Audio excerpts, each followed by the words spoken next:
76 Mexico में gang war में इतनी भी बुद्धू नहीं हूँ। अब आगे। मैक्सिको में इस वक्त हालत काफ़ी गंभीर थे। दो गैंग में गैंग वॉर चल रही थी, जिस वजह से 2 दिन से चल रहे इस गैंग वॉर की वजह से मैक्सिको गवर्नमेंट और आम आदमी बहुत ज़्यादा टेंशन में थे। 2 दिन से सिर्फ यहाँ वह गोलियों की ही आवाज़ें आ रही थी। इन सब की शुरुआत हुई एक नए आए हुए गैंग ने जॉनसन गैंग के आदमी को मारा था, जिस वजह से जॉनसन, जो कि जॉनसन गैंग का बॉस था, उसने क्रिश की गैंग को गैंग के खिलाफ वॉर स्टार्ट कर दिया था, जिसमें क्रिश के गैंग के लगभग 16 आदमी मारे गए थे, जिसके खिलाफ क्रिश ने भी जॉनसन गैंग के हमले का जवाब देने के लिए एक नया प्लान बनाया, जिसके हिसाब से काली कुछ आदमियों के साथ जॉनसन गैंग पर हमला करने गया। तो क्रिश कुछ सतियों के साथ जॉनसन गैंग के बॉस पर हमला करने चला गया था। उसी का यह नतीजा निकला कि 2 दिन के बाद खुद मैक्सिको का गॉडफादर विक्टर, जो कि मैक्सिको के सब माफिया का किंग था, उसने क्रिश और जॉनसन के बीच में सुलह करवाने के लिए बीच में आकर एक मीटिंग रखी 2 दिन बाद, जिस पर दोनों ही मान गए और अपने इस गैंगवार को कुछ देर के लिए रोक लिया। लेकिन जो दिखता है वो होता नहीं।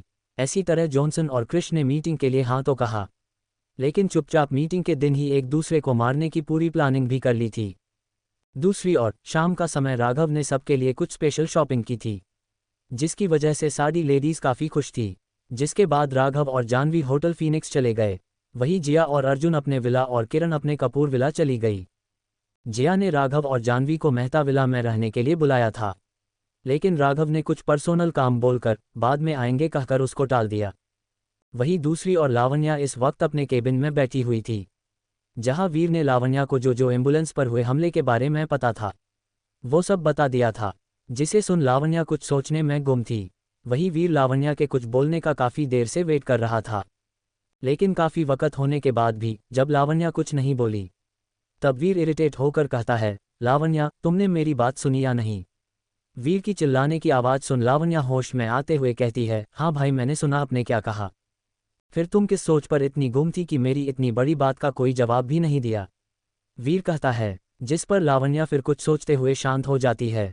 वही लावण्या को फिर से शांत होकर कुछ सोचते हुए देख वीर अपने सर पर एक हाथ रखकर कहता है, ठीक है तुम बैठी रही ऐसे ही अपनी सोच में, मैं तो चला घर। इतना कह वीर वह से जाने के लिए अपने कदम बाहर की तरफ बढ़ाता है। मैंने शायद उसे देखा, लावण्या बड़बड़ाते हुए कहती है। वीर जो बाहर जा रहा था, लावण्या के इस बात को सुन अपनी जगह पीछे मुड़ कहता है, किसे देखा? लावण्या अभी भी अपने आप में बड़बड़ाते हुए कहती है, नहीं वो नहीं सकता, मेरा कोई भ्रम होगा। हाँ भ्रम ही होगा, वो हो ही नहीं सकता। लेकिन मेरा दिल तो उसी तरफ इशारा कर रहा है। ओ वो क्या करूं मैं? अब वो कौन है, कैसे पता लगाऊं? कुछ भी समझ नहीं आ रहा। वीर जो अपने बात को फिर से इग्नोर होते देख लावण्या के ऊपर गुस्सा हो रहा था, लेकिन लावण्या के इन हरकतों को देख वीर समझ जाता है कि कुछ तो बात है, जिस वजह से लावण्या इस वक्त ऐसी हरकतें कर रही है। फिर कुछ सोच वीर लावण्या के पास जा उसके हाथ में एक पानी का गिलास देकर उसको अपनी चेयर पर बिठाते हुए कहता है, पहले यह पानी पी लो, फिर बताओ ऐसी कौन सी बात है या ऐसा कौन है जिस वजह तुम इतनी परेशान हो। लावण्या अपने हाथ में पके हुए गिलास से पानी पीकर वीर को सब बता देती जो लिफ्ट से बाहर निकलने के बाद हुआ। लावण्या की इस बात को सुन वीर कहता है, अरे बुद्धू लड़की, तुमने कहा था कि अपनी किरण भी वहाँ थी। जिस पर लावण्या कहती है, हाँ वो भी वहाँ थी। तो क्या? लावण्या को अपनी बात अभी भी ना समझते देख वीर अपने सर पर हाथ मारकर कहता है, पापा क्या देखकर इसे सीईओ बना दिया, समझ नहीं आ रहा। लगता है पापा को कहना पड़ेगा मुझे सीईओ बनाने के लिए। वीर की ऐसी उल्टी सीधी बातों को सुन लावण्या फ्रस्ट्रेट होते हुए कहती है, भाई मुझे सीईओ क्यों बनाया वो बाद में सोचो, मुझे पहले बताओ आप कहना क्या चाहते हो। सीधे सुन वीर अपने चेयर पर बैठ अपने जेब से डार्क चॉकलेट को निकल मुंह में डालते हुए कहता है, सुनो बुद्धू, अगर तुम उस इंसान के बारे में पता करवानी चाहती हो तो सीधा जाकर किरण से ही पूछ लो ना। वीर की इस बात को सुन लावण्या का चेहरा एम्बारसमेंट से नीचे झुक जाता है, जिसे देख वीर कहता है, आप सर नीचे झुककर मत रहो, मैंने जो कहा है वो करो, अब मैं चलता हूँ। जिसे सुन लावण्या अपना सर ऊपर करके चेहरे पर एक स्माइल लेकर कहती है, वैसे भाई आपको क्या लगता है कमिश्नर को किसने फ़ोन किया होगा और मिस्टर अर्जुन ने आरएल ग्रुप के अंडर अपने कंपनी को क्यों मर्ज किया होगा? लावण्या के इस बात से वीर को एक झटका लगता है। वो लावण्या को तरफ देख कहता है, मतलब तुमने मेरी सारी बात सुनी थी? हाँ, मैं इतनी भी बुद्धू नहीं हूँ, लावण्या कहती है। जिसके बाद वीर आगे कहता है, कमिश्नर को किसने फ़ोन किया है यह मैं पता लगवा रहा हूँ, लेकिन आरडी ग्रुप को आरएल ग्रुप में क्यों मर्ज करवाया यह मुझे पता नहीं है। ये तो हमें परसों होने वाली पार्टी में ही पता चलेगा। पार्टी? कौन सी पार्टी? जिसे सुन वीर अपनी आंखें बड़ी करके कहता है, तुम्हारे पा ने तुमको कुछ भी नहीं बताया। परसों आरएल ग्रुप की तरफ से होटल फीनिक्स में एक बड़ी पार्टी रखी गई है, जहां लगभग सारे छोटे से लेकर बड़े बिजनेसमैन को बुलाया गया है। वह लावण्या अपने भाई की बात सुनना में सर हिलाकर कहती है, भाई वो मेरा पा राहुल मॉल से कुछ पर्सनल काम की वजह से बाहर गया है। वैसे भी आज मिस्टर सिंघानिया के बाद कुछ भी काम नहीं था, जिस वजह से मैंने उसे जाने दिया। लावण्या का उत्तर सुन वीर कहता है, ठीक है, अभी मैं जाता हूँ, तुम भी जाओ, लेकिन हाँ परसों हम एक ही साथ जाने वाले हैं पार्टी के लिए, जिस वजह से परसों का कोई भी काम हो वो आगे धकेलो। आरएल ग्रुप के पार्टी में जाने में हमारा कुछ तो फायदा हो ही जाएगा। इतना कह वीर वह से निकल जाता है। वही लावण्या कुछ देर तक मॉल का ही इंसिडेंट को याद करने लगती है। ना जाने क्यों लेकिन उसको उस मास्क वाले लड़के में कोई अपनापन महसूस हो रहा था। ये भाव इतनी स्ट्रांग थी कि जिस वजह से लावण्या काफ़ी कंफ्यूज थी। 77 पार्सल में बम है। अब आगे 2 दिन बाद आज का दिन बहुत लोगों के लिए नया सूरज लेकर आने वाला था, जहां एक तरफ राघव और लावण्या के प्रेम कहानी का विलन क्रिश अपने बना बनाए साम्राज्य को बचाने के लिए जॉनसन के साथ समझौता करेगा या उस पर पलटवार करेगा, जिसमें सिर्फ कोई एक ही बचने वाला है, लेकिन वो कौन होगा? इसी विचारों में मैक्सिको का हर एक इंसान जो कि माफिया से जुड़ा हुआ है या नहीं हर एक सोच में गुम थे और आने वाले वक्त में लिए जाने वाले फैसले की राह देख रहे थे। वही इंडिया में आज आरएल ग्रुप की तरफ से होटल फीनिक्स में बड़े पार्टी का आयोजन किया गया था, जिसमें लगभग इंडिया के ही नहीं तो इंडिया के बाहर के भी कई सारे बिजनेसमैन को बुलाया गया था, जिस वजह से पूरा देहरादून और होटल फीनिक्स इस वक्त इंडिया के हर एक टीवी चैनल में सुर्खियां बटोर रहा था। वही कपूर विला में वीर वीर कहाँ हो, इस आवाज़ के साथ पूरे कपूर विला की दीवारें हिल गई थी, क्योंकि इस वक्त इस आवाज़ से साफ पता चल रहा था कि जो कोई भी है वो इस वक्त काफ़ी गुस्से में है। उस आवाज़ को सुन सारे कपूर फैमिली के मेंबर जो कि अपने अपने रूम में कोई ना कोई काम में बिजी थे, फिर वो सुनीता चची का मेकअप हो या फिर किरण का ड्रेस सेलेक्ट से मैचिंग कंगन और बाकी के चीज़ें जैसे कि हाथों के नेल पर नेल पेंट, कान के लिए मैचिंग झुमका वगैरह वगैरह। जहां वीर लावण्या के साथ किसी मीटिंग में बिजी था तो चाचा जी सुहास अपने बेटे के साथ आरएल ग्रुप के फाउंडर को अपनी तरफ झुकाने के लिए अपना ही प्लान बना रहे थे। लेकिन जब सब ने गुस्से भरी आवाज़ सुनी तो कुछ ही सेकंड के अंदर सब किसी पागल कुत्ता पीछे लगा हो उतनी तेजी से सब हॉल में पहुंच जाते हैं, जहां समीर जी गुस्से से खड़े थे और सबको खा जाने वाले नज़रों से देख रहे थे, जिस वजह से सबकी हालत पतली हो गई थी।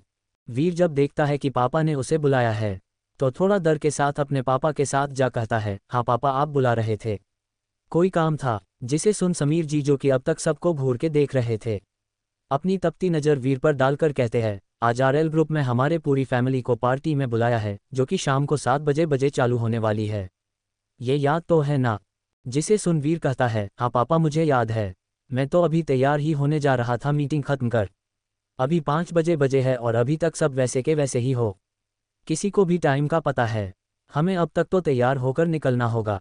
समीर जी यह सब बातें गुस्से से कह रहे थे, जहां उनकी आंखों में वो गुस्सा सबको नजर आ रहा था, जिस वजह से सबने अपना सर नीचे करके रखा था। इस वक्त कपूर विला का माहौल काफ़ी खुखार हो गया था, कोई भी कुछ भी नहीं बोल रहा था। इस वक्त सबके मन में यही चल रहा था कि समीर जी सबको आसानी से जाने दे, क्योंकि राघव के मौत के बाद समीर जी जो कि हंसमुख थे, जो अपने हर एक फैमिली मेंबर से प्यार से बातें करते थे, लेकिन उस दिन के बाद सबको हर एक छोटी से छोटी गलती पर सामने वाले से गुस्से से बात करना, ताना मारना, सरेआम घर के हर एक व्यक्ति के सामने बुरा भला कहना, यही चालू हो गया था, जिसके चपेट में कपूर फैमिली का हर एक इंसान आ गया था, यहाँ तक कि वीर और सुधा जी भी। समीर जी के मन में इस वक्त सबके मन में विष घुल गया था, क्योंकि उन्हें रह रहकर अपने भाई जैसे दोस्तों को दिया हुआ वड़ा याद आता था, जहां उन्होंने उनके बेटे राघव को हर परेशानी से दूर रखने के लिए कहा था, लेकिन उनके ही घरवाले हर वक्त उसे इस हद तक नीचे गिरते थे कि उसकी औकात एक नौकर जितनी हो गई थी। उसी बात का बदला समीर जी अब सबसे ले रहे थे। समीर जी इस वक्त सबके ऊपर गुस्सा आकर ही रहे थे कि तभी पीछे से मेन दरवाजे से आवाज़ आती है, हाँ जी, बच्चों पर इतना गुस्सा क्यों कर रहे हो? जिसे सुन सबके चेहरे पर एक सुकून आ जाता है, क्योंकि उनका मसीहा जो आया था, यह आवाज़ और किसी की नहीं बल्कि सुधा जी की थी, जो कि त्रिभुवनेश्वर के महादेव का दर्शन करके आए थे। सुधा जी की बात सुन समीर जी पीछे मुड़ कर कुछ कहने ही वाले थे कि तभी एक और आवाज़ उसी दरवाजे के तरफ से आती है जहां उसका सिक्योरिटी गार्ड खड़ा था, जिसके पीछे एक और आदमी खड़ा था हाथ में कुछ पार्सल पढ़ के, जिसे देख सबकी नज़र अब उस पार्सल पर जाती है, जहां उस पार्सल के बॉक्स पर आरएल मॉल लिखा था, जिसे देख किरण के चेहरे पर एक मुस्कान आ जाती है। उसे समझ आ गया था कि उस पार्सल में क्या है और किसके लिए है। सुधा जी को किसी पार्सल वाले के साथ आते देख सबके चेहरे पर एक मुस्कान आ जाती है। सुनीता जी जल्दी सुधा जी के पास जाकर कहती है, जेठानी जी इस बार क्या गिफ्ट लेकर आए हो आप मेरे लिए। सुनीता जी की इस उस्तुका को देख सुनीता जी के हस्बैंड सुहास जी कहते हैं, 78 मार्केट में नया ड्रग। अब आगे। इस वक्त कपूर विला के हॉल का माहौल काफ़ी डरावना हो गया था। यहाँ इस वक्त घर के मोस्टली मेंबर के चेहरे पर डर के भाव थे, शिवाय किरण के। हर एक इंसान इस वक्त एक दूसरे के चेहरे को देख रहा था। जहाँ सिर्फ सब लोग भगवान के पास दवा आ कर रहे थे कि काश ऐसा कुछ भी ना हो उस पार्सल में, लेकिन किसी की भी हिम्मत नहीं हो रही थी कि जाकर उस पार्सल को खोले। कुछ मिनट बाद वीर खुद आगे बढ़कर अपने पापा से कहता है, पापा शायद उस पार्सल में ऐसा वैसा कुछ नहीं होगा, आप सब यही रुकिए मैं जाकर देखता हूँ। इतना कह वीर आगे बढ़ जाता है पार्सल की तरफ। जहाँ वीर आगे बढ़ रहा था वही सब चेहरे पर डर के एक्सप्रेशन के साथ वीर के तरफ ही देख रहे थे। तभी किसी औरत की चिल्लाने की आवाज़ उस हॉल में आती है, नहीं वीर, जिस वजह से एक बार के लिए सबके बॉडी से मानो जान ही चली गई हो। वही मैक्सिको में एक बड़े विला के अंदर हॉल में एक 12 कुर्सियों की टेबल लगी हुई थी जो कि गोल आकार में थी, जहां मैक्सिको के जाने माने माफी लीडर बैठे हुए थे। उसमें से 2 जॉनसन और क्रिश थे। वही बीच में मैक्सिको का गॉडफादर विक्टर बैठा था जिनकी उम्र 65 के पास थी, लेकिन दिखने में अभी भी किसी 45 साल के आदमी से काम नहीं थे। उनकी बॉडी किसी फाइटर की तरह मस्कुलर थी, चेहरे पर हल्की सी सफ़ेद चमचमाती दाढ़ी, ब्लैक सूट जिसके ऊपर बड़ा सा कोट, सर पर मिंट इन फेडोरा टाइप की है डार्क ग्रीन हैट जो गॉडफादर विक्टर को सूट कर रही थी। इस वक्त वह का माहौल काफ़ी शांत था, सब लोग सिर्फ गॉडफादर को ही देख रहे थे। Big break cigarettes. कुछ देर के खामोशी के बाद गॉडफादर अपने मुंह में पके हुए का दुआ बाहर की तरफ फेंकते हुए सबकी तरफ देख कहते हैं, जैसे कि सबको मालूम है कि आज की मीटिंग किस लिए है, इसलिए मैं सीधा पॉइंट पर आता हूँ। जिसके बाद वहां पर बैठे हुए बाकी के 9 माफिया लीडर की नज़र क्रिश और जॉनसन के ऊपर जाकर रुकती है। वही इस वक्त दोनों क्रिश और जॉनसन एक दूसरे को ही घूर रहे थे। उन दोनों के आंखों में एक दूसरे का खून करने की तलब साफ साफ दिख रही थी। जैसे मौका मिले तो दोनों एक दूसरे को मारने के लिए दौड़ ही पड़े, लेकिन सिर्फ और सिर्फ गॉडफादर के खातिर दोनों भी शांत थे। सबकी नज़र क्रिश और जॉनसन के ऊपर देख गॉडफादर कहते हैं, तो पिछले 4 दिनों में तुम दोनों के जो किया है उसकी वजह से आम आदमियों का बहुत नुकसान हो गया है, और मैंने जब से यह गद्दी संभाली है तब से एक नियम बनाया था, जिसके हिसाब से कभी भी 2 गैंग में कुछ परेशानी हो जाए तो मीटिंग करके या अपने आप में सुलह करके उसको निपटाओ, लेकिन तुम दोनों ने तो हद ही कर दी, सरेआम फाइट चालू कर दी, जिसमें कितने आम आदमी मारे गए। अब गैंग वॉर होगी तो लोग मरेंगे ही ना। क्रिश कहता है, मैंने अभी भी अपनी बात पूरी नहीं की है। गॉडफादर गुस्से से कहते हैं, जिसे सुन क्रिश शांत बैठ जाता है। जिसे देख गॉडफादर आगे कहते हैं, वो सब मुझे मानते हैं, उनकी सुरक्षा की जिम्मेदारी मेरी है। मैं नहीं चाहता कि तुम दोनों के इस फाइट में कोई आम आदमी मारा जाए, इसलिए तुम दोनों के बीच जो भी हुआ है उसे सोल्वे करने के लिए 2 ही रास्ते हैं, एक उसे आपस में बैठकर सोल्वे करो और दूसरा किसी कोने में जाकर फाइट करो जब तक कोई मर नहीं जाता। इतना कह गॉडफादर चुप हो जाते हैं। वही क्रिश और जॉनसन एक दूसरे की तरफ देखने लगते हैं, जहां सब माफिया लीडर दोनों में से किसी के बोलने का इंतजार करने लगते हैं। कुछ खामोशी के बाद जॉनसन अपनी जगह से उठते हुए कहता है, गॉडफादर इन सब का अंत सिर्फ इस नए आए हुए कीड़े से ही होगा। आप चिंता मत कीजिए, अब से किसी आम आदमी की जान नहीं जाएगी, इसलिए अब मैं चलता हूँ। इतना कह जॉनसन वहां से चला जाता है।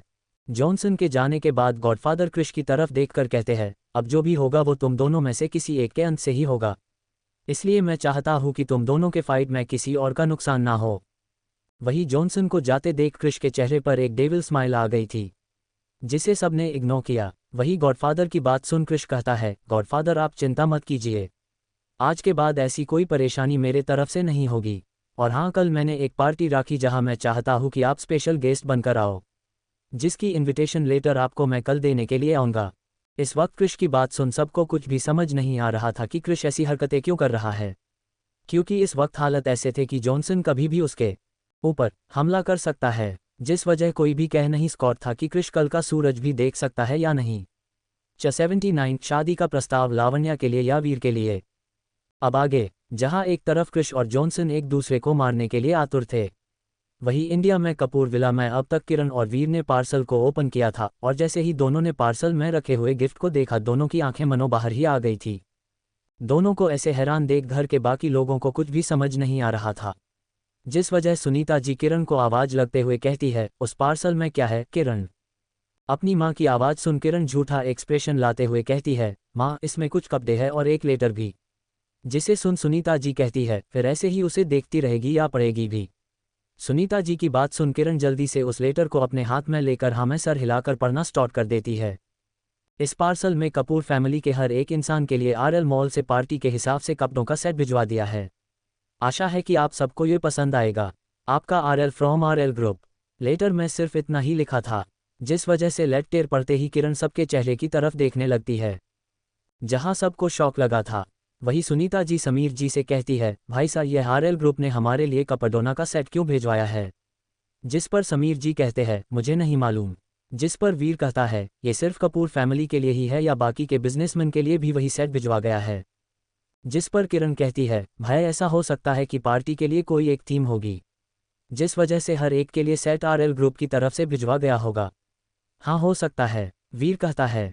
चलो अब जल्दी जाकर सब तैयार हो जाओ, हम सब के लिए पार्टी का इन्विटेशन आया है। अगर जो भी 15 मिनट के अंदर तैयार होकर नीचे नहीं आया, उसे मैं यही छोड़कर चला जाऊंगा, समीर जी अपने बड़ी आवाज़ में कहते हैं। जिसे सुन सब लोग 9-2-11 हो जाते हैं। वही सुधा जी अभी भी अपनी जगह ही बैठी थी। जिसे देख समीर जी कहते हैं, आप इसे क्यों बैठी हो, आपको नहीं आना है क्या। जिस पर सुधा जी कहते हैं, मैं आकर क्या करूं, वैसे भी मैं अभी अभी दूर की यात्रा करके आई हूं, अब मुझे कहीं चला नहीं जाएगा, आप ही जाओ बच्चों के साथ। सुधा जी की बात सुन समीर जी कहते हैं, तुम्हारा भाई भी वहां आने वाला है। जिसे सुन सुधा जी अपनी आंखें बड़ी आकर के कहती है, कौन सा भाई। सुधा जी ने इतना कहा ही था कि मिस्टर मेहता जो अभी उनके दरवाजे पर खड़े थे, उनकी आवाज़ दोनों में कानों में सुनाई पड़ती है। इतनी जल्दी हमें भूल गई आप सुधा जी। उस आवाज़ को सुन सुधा जी अपनी जगह खड़ी हो पीछे मुड़ देखती है, जहां मिस्टर मेहता खड़े थे। जिसे देख सुधा उनके पास जा कहती है, भाई साहब आप कब आए इंडिया में, 3 दिन हो गए मुझे आकर। जिसे सुन सुधा जी कहती है, यह अच्छा है, मुझे कह रहे हो आपको भूल गई और आपको इंडिया में आए 3 दिन हो गए और एक बार भी नहीं बताया। जिस पर मिस्टर मेहता हंसते हुए कहते हैं, वो क्या है ना, आप सबको एक सरप्राइज देना है, जिस वजह से मुझे आने मैंने आपको कुछ नहीं बताया। कैसा सरप्राइज, सुधा जी आश्चर्य दिखते हुए कहती है। जिस पर मिस्टर मेहता कहते हैं, उसके लिए आपको पार्टी में आना होगा और हाँ आरएल ग्रुप की तरफ से एक पार्सल भेजा गया था, वो आ गया क्या। जिस पर सुधा जी कहती है, पार्सल तो आ गया, लेकिन सरप्राइज क्या है वो तो बताइए।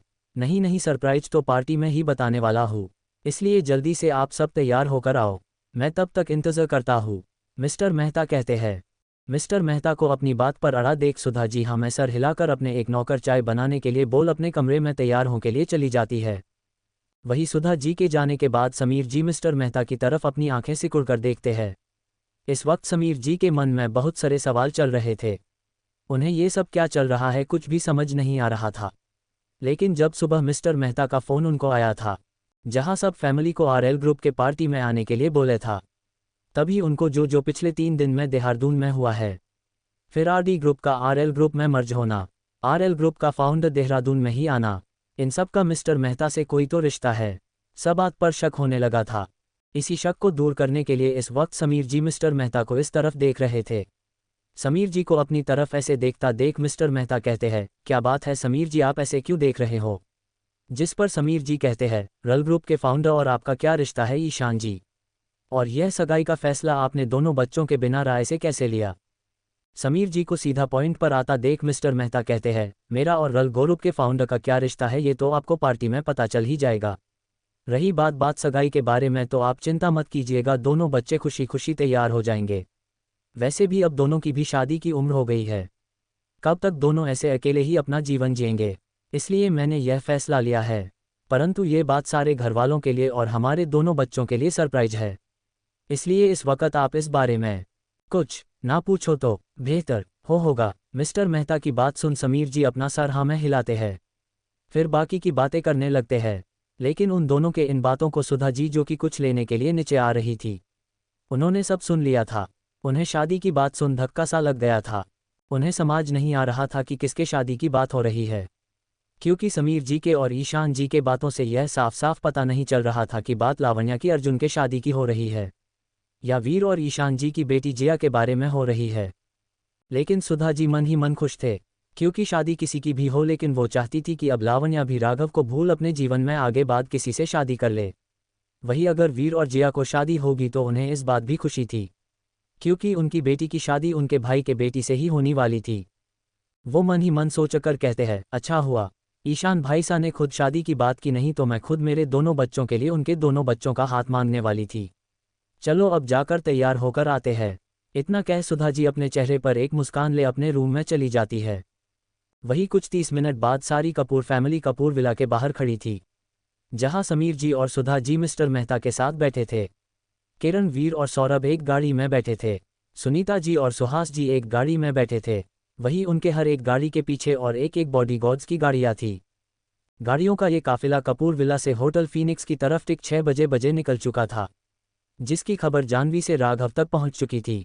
वही लावण्या को भी एक पार्सल उसके अपार्टमेंट में मिला था, जिसे देख लावण्या भी शॉक थी।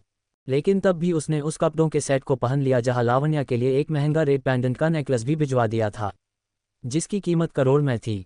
लेकिन लावण्या ने उसमें से सिर्फ कपड़े ही पहने थे। उस सेट को वैसे ही पार्सल में वापस रख आरएल ग्रुप के मॉल में भिजवा दिया था। लावण्या ने जब कपड़े और नेकलेस के एक लेटर लिखा था, जहां वही लाइन लिखी थी जो कि किरण ने पढ़ी थी, इसलिए लावण्या को लगा कि कपड़ों की कोई थीम होगी। लेकिन जैसे उसे वो महंगा नेकलेस दिखाई दिया, उसे समझने में देर नहीं लगी कि आरएल ग्रुप का फोनेर या कोई बड़े पोस्ट वाला आदमी उसके साथ नज़दीकियां बढ़ाने चाहता है। लावण्या को ऐसी बात की बहुत चीड़ थी, क्योंकि वो राघव के अलावा किसी और के साथ रिश्ते में नहीं आना चाहती थी। यही नहीं, राघव के मौत का बदला लेने के बाद लावण्या खुद राघव के पास जाने की तैयारी भी आकर चुकी थी। लेकिन उसे क्या पता था कि आगे आने वाला एक ऐसा सच जो उसकी पूरी जिंदगी बदल के रखने वाला है। चार्सी जॉनसन का खत्मा। अब आगे शाम का समय। इस वक्त होटल फीनिक्स किसी नए नवेली दुल्हन की तरफ सजा हुआ था, जिसकी खूबसूरती निकल आ रही थी। होटल फीनिक्स में आने वाले हर एक इंसान के चेहरे पर शौक के एक्सप्रेशन थे, क्योंकि किसी को भी विश्वास नहीं हो रहा था कि उनके सिटी में ऐसी भी कोई जगह हो सकती है। वही देहरादून से लेकर इंडिया से लेकर फॉरेन के भी कई फेमस बड़े बिजनेसमैन उस पार्टी में आए हुए थे। लेकिन होटल फीनिक्स की खूबसूरती को छोड़ और एक कमाल की बात भी वहां घट रही थी, और वो बात और कुछ नहीं, हर एक बिजनेसमैन की के साथ आई हुए अप्सरा जैसे दिखने वाली लड़कियां, जो कि और कोई नहीं उन बिजनेसमैन के बेटियां रिश्तेदार थे, जो कि अपने अपने बेटी का रिश्ता आरएल ग्रुप के फाउंडर के साथ जुड़े, इस खातिर स्पेशली उन्हें लेकर आए थे। इसी वजह से होटल फीनिक्स किसी शादी के मंडप से कम नहीं लग रहा था, या ऐसा भी कह सकते हो किसी स्वर्ग से काम नहीं लग रहा था, जहां एक से बढ़कर एक खूबसूरत अप्सरा साक्षात अपने दर्शन देने के लिए आई थी। लेकिन वहां पर उपस्थित हर एक को मालूम था कि आज इतनी सारी खूबसूरती किस बात के लिए है। अब आते हैं दूसरे मुद्दे पर, जहां होटल फीनिक्स की खूबसूरती में सब मदहोश हो गए थे। वही दूसरी और मैक्सिको में इस वक्त क्रिश अपने गाड़ी में बैठकर एक लाइव वीडियो को देख रहा था, जहां कुछ गाड़ियां एक टनल के अंदर जाने वाली थी, जिसे देख क्रिश के चेहरे पर एक डेविल स्माइल आ जाती है, जिसे देख काली, जो कि आगे वाले सीट पर बैठा था, वो कहता है, बॉस सिर्फ और कुछ वक्त उसके बाद मैक्सिको में अब आपका ही राज होगा। काली की बात सुन क्रिश कहता है, राज होगा नहीं, अब से है, क्योंकि द जॉनसन गैंग खत्म हो गई।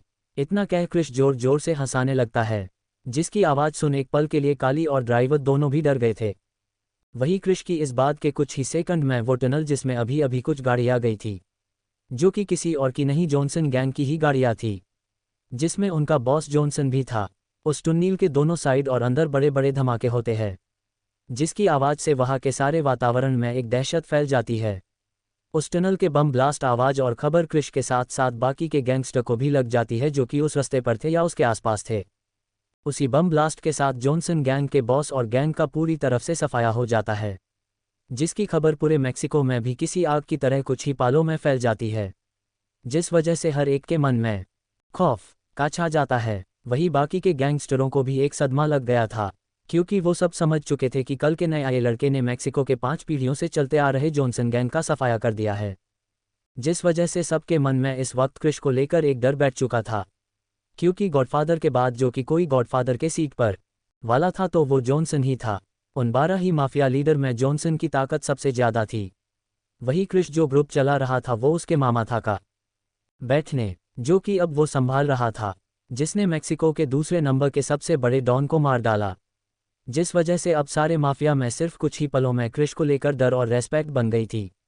और वो सब जहां मन मारकर कल के पार्टी के लिए जाने वाले थे, वही अब कुछ खुशी के साथ तो कुछ गुस्से के साथ कल के होने वाले पार्टी में शामिल होने वाले हैं। वही इंडिया में देहरादून के होटल फीनिक्स में इस वक्त लगभग सारे मेहमान आ चुके थे, सिर्फ कुछ ही गिने चुने बिस्नेमन के परिवार बचे थे, जहां कपूर परिवार, ओबरॉय परिवार और मेहता परिवार इस वक्त पूरा होटल आरएल ग्रुप में बुक किया था, जिस वजह से किसी को भी बिना इनविटेशन कार्ड के अलावा अंदर नहीं जाने दे रहे थे। उसी के साथ एक कार्ड पर सिर्फ 3 ही लोगों को अलाउड था। इस वक्त सब बिजनेसमैन एक दूसरे के परिवारों के साथ अपने परिवारों को मिला रहे थे। वही कुछ नए रिश्ते बना रहे थे तो कोई बिजनेस के लिए हाथ मिला रहे थे। लगभग सब एक दूसरे में खोए हुए थे। तभी होटल फीनिक्स के एंट्रेंस पर एक बड़ी आवाज के साथ कुछ गाड़ियां आकर रुकती है, जिसमें से जिया और अर्जुन नीचे उतरकर आते हैं। जी ने देख होटल का मैनेजर खुद वेलकम करने के लिए आगे आता है, लेकिन इस वक्त मैनेजर और वहां खड़े हुए होटल का स्टाफ और बाकी कुछ लड़के जो कि किसी न किसी बिजनेस बैकग्राउंड से आते हैं, उन सब की नज़र सिर्फ जिया पर ही टिकी हुई थी। जिया जो कि पहले से ही किसी डायमंड की तरह तराशी गई थी, आज उसकी खूबसूरती किसी रेयर डायमंड की तरफ लग रही थी, जो कि करोड़ों में एक है मिलता है। इस वक्त जिया ने एक येलो रंग की साड़ी पहनी थी, जिस पर नारंगी रंग की शेड थी। उसी के साथ हाथ से बनाई हुए एमेरॉयड थी, जिस वजह से उस साड़ी की खूबसूरती और भी निखर कर आ रही थी। वही इस वक्त वो साड़ी जिया पर काफ़ी जच रही थी, जिस वजह से काफ़ी सारे लड़के जिया की तरफ आकर्षित हो रहे थे। वही दूसरी और वह खड़ी लड़कियां अर्जुन को देख बहुत इम्प्रेस हो गए थे, क्योंकि अर्जुन भी किसी हीरो से काम नहीं लग रहा था। मस्कुलर बॉडी, चेहरे पर शेव की हुई दाढ़ी, उसी के साथ black tie creative dress code पहना हुआ था, जो कि नेवी ब्लू रंग का था, जो कि अर्जुन पर काफ़ी जच रहा था। वहाँ खड़े सारे लड़कियां और लड़कों को नजरअंदाज कर जिया और अर्जुन एक दूसरे हाथ में डाल होटल के अंदर प्रवेश करती है, जिसके पीछे पीछे वो बिजनेसमैन के लड़के और लड़कियां भी जाने वाले थे। तभी वहाँ कपूर फैमिली की गाड़ियां भी आकर रुकती है, जिसमें से पहले वाली गाड़ी से समीर जी, सुधा जी और मिस्टर मेहता आते हैं, जिनके पीछे वाली गाड़ी से सुनीता जी और सुहास जी उतरते हैं, जिनके पीछे वाली गाड़ी से किरण, नियान और वीर नीचे आते हैं। जैसे ही वीर, नियन और किरण गाड़ी से बाहर आए थे, वहाँ खड़े उन सारे लड़कियां और लड़कों के चेहरे फिर से उसी तरफ हो गए, जो कि अर्जुन और जिया को देखकर हुए थे। इस वक्त किरण भी जिया के टक्कर की लग रही थी, जहां उसने भी साड़ी ही पहनी थी, जो कि नेवी ब्लू रंग की थी, जिस पर सुनहरी रंग की एम्ब्रॉयडरी की गई थी। उसी के साथ गले में हरे रंग का पेंडेंट था, जिसकी कीमत लाखों में थी, जिस वजह से क्री की खूबसूरती वहाँ खड़े बाकी लड़कियों के ज़्यादा ही थी, जिसे देख सारे लड़कियां शर्म से पानी पानी हो रही थी, उसी के साथ जेलस भी हो रहे थे। वही वीर और नियन भी किसी से काम नहीं लग रहे थे। उन दोनों ने भी black tie creative dress code पहन हुआ था, जो कि रेड एंड ग्रे कलर का था। वो सब भी वहाँ खड़े सब की नज़रों को नज़रअंदाज कर होटल के अंदर चले जाते हैं, जहाँ उनका वेलकम भी मैनेजर खुद करता है। आज के लिए इतना ही। कल देखेंगे राघव और लावण्या की दमदार एंट्री, जिसे आप मिस बिल्कुल भी मत कीजिएगा। Thank you all. Please join my Telegram channel link in description. And please subscribe my YouTube channel. Thank you all.